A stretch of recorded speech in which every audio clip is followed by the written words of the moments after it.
السلام عليكم ورحمة الله وبركاته. معاكم عمرو عدلي من قناتكم كورة لايف. أنا عايز الناس كلها اللي بتتفرج على الفيديو ده تشترك في القناة وتفعل زر الجرس عشان يصلكم كل جديد. قناتكم كورة لايف هتكون موجودة معاكم في كل المباريات وكل تحليل المباريات في كأس العالم إن شاء الله. ويلا نبتدي الفيديو، يلا بينا.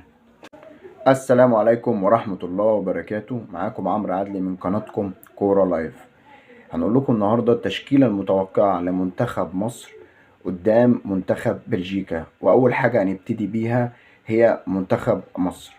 في حراسة المرمى هيكون محمد الشناوي، قدامه محمد حمدي، حجازي، علي جبر، أكرم توفيق، طارق حامد. يجي قدامهم النني وإمام عاشور.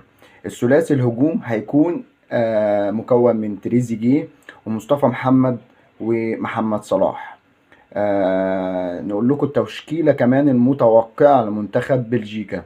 حراسة المرمى هيكون تيبو كورتوا.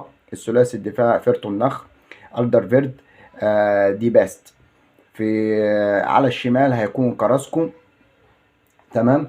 وعلى اليمين هيكون كاستاني. وفي النص هيكون يوري تيلمنز واكسل فيتسل. وخط الهجوم هيكون ايدن هازارد، كيفن دي بروين، وباتشواي لان لوكاكو مصاب. كل التوفيق النهارده لمنتخب مصر ان شاء الله. يعني منتخب مصر يشرف يعني نفسه قدام منتخب بلجيكا وقدام العالم كله.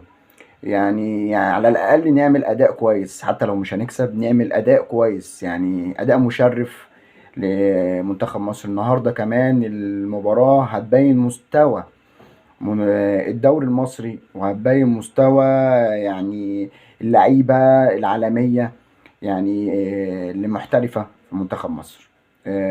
استنوا مني فيديوهات كتير وتحليل لمباريات كتير في كأس العالم ومباريات المهمة.